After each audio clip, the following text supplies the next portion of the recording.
G'day, Tragic here, and welcome to the next box opening. So I'm going to do a quick box opening, and at the end of this video, I'm going to go and do a channel update. So if you want to find out what's happening with the channel and what's happening with me in general, watch till the end of the video. Otherwise, here's a box opening. And this is a bit of a weird box opening. I was in a huge rush and I didn't have time, but I was dying to see what the package was. So I just sort of filmed it on my phone. So what I'm going to do, I'm going to intercut this sort of external dialogue that I'm doing now with images. I'm just going to rip them from other YouTubers who have opened these boxes and, you know, credit them obviously.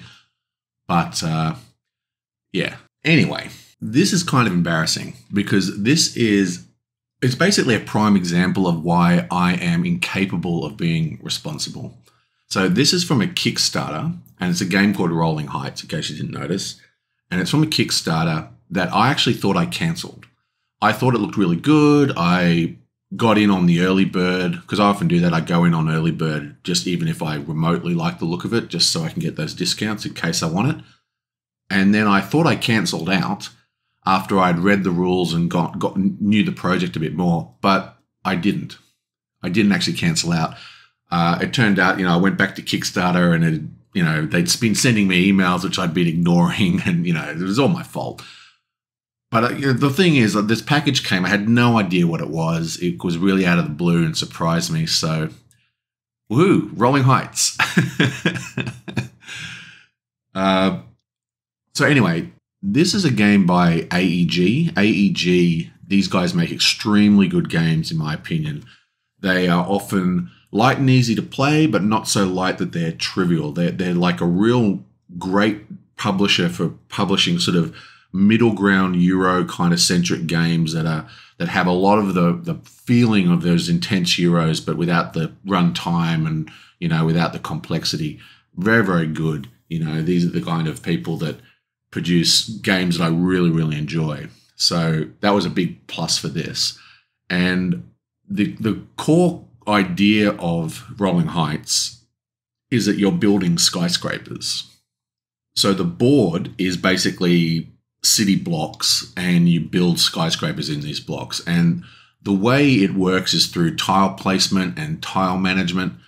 So each tile, you know, they have adjacency bonuses and you have type bonuses and all these kind of things to earn VPs.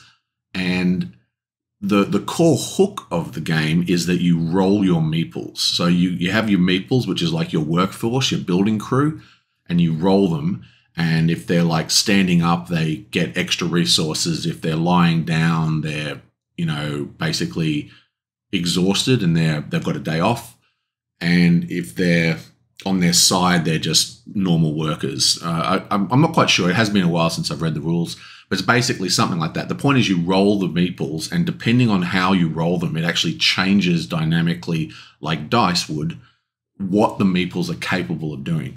Now, we've seen this quite a lot in other games, actually using dice themselves, but this is still using little meeple guys, which is kind of cool. But it's a fairly unusual mechanic for a worker placement game. And one of the cool things is you can actually force people to work, but then you can you risk strikes and stuff. It's pretty cool. Anyway, once you have your plot down and you know, putting your stuff on it, you basically build high rises physically in 3D using what are essentially Lego blocks, like single block Lego blocks. So there's clear ones and blue ones and dark blue ones and yellow ones. And you actually physically build the board. The board looks fantastic, which is one of the reasons I went in on this. I'll put up some screenshots and stuff so you can see, but it really has an amazing footprint when I'm in mid-game on the table. So you build these structures physically, and then it's a Euro, so it's all about point scoring. You get points based on what you build and where you build it. Like, you know, you don't want to build a hotel in a school district or something like that. Those kind of things. And that kind of brings me to the reason why I chose not to back this. This is one of those games that I believe, remember I haven't actually played it, this is one of those games that I believe is one of those games that you're going to have to constantly stand up and lean over the table and read the board. You know, I mean, it has quite detailed iconography, which is probably clear, but I know just from looking at the screenshots and reading the manual that it's really about how you place your tiles and how you build on them, right? And every tile on the board affects the tile next to it. So you can't really just place your tiles randomly based on spatial awareness. It's really about what's next to them. So you're constantly having to get up at your table, lean over, bend down, go, oh my God, I'm so blind and old. Where's a torch? I can't see properly. You know, and I thought that would be a real pain. This is a problem I have in a lot of card games as I've been getting older, like tableau games where you've got to like select from a big list of stuff on the table. You know what I mean? Because there's a card game I quite like called Elysium, but I never play it anymore because it's just such a pain having to constantly get out of my seat and go over and look, or, you know, no matter where you put the tableau of cards, someone can't see properly. And I think this is going to be one of those games. That's why I backed out of it. But apparently not. So I own it now. I don't know what I'm going to do with this game. I will probably sell it, or I'll play it first, obviously. But I might raffle it off on the channel or something like that. I don't know. We'll see what happens. But yeah, so this is Rolling Heights, which is a very cool, by the rules, sounding game.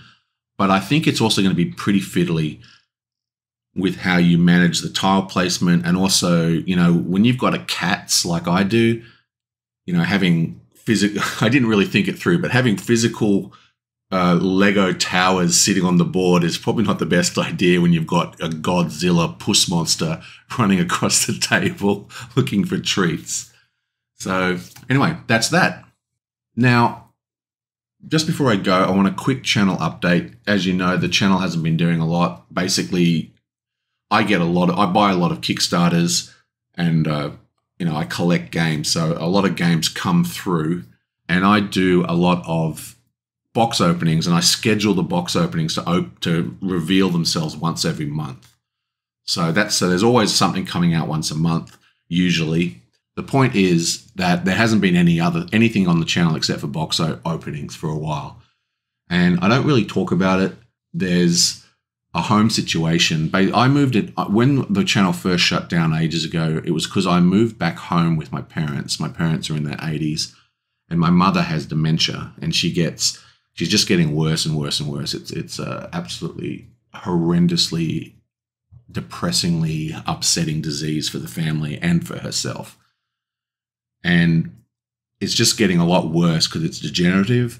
And that's why I just haven't been able to run the YouTube channel, because the new house was kind of smaller, and I had to, like, I can't have things lying or out for a couple of days as I do the videos, because, you know, she can't help herself but fiddle with them. But recently they've gotten so infirm that mum and dad are moving from their bedroom upstairs, like the master bedroom, down into a room on the lower floor, which used to be the TV room. They're turning that into their bedroom.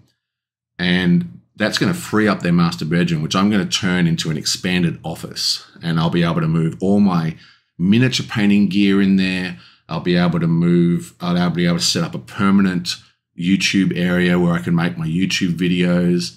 And I'll set up the PlayStation and stuff in there so I can play with the grandkids and all that kind of stuff. So that's going to allow me to make more videos once that all happens. I just wanted to let you know that there are projects coming. I'm just in my home situation is terrible, which makes it hard for me to make videos. I just wanted to let you know what was going on. And I will see you guys next time.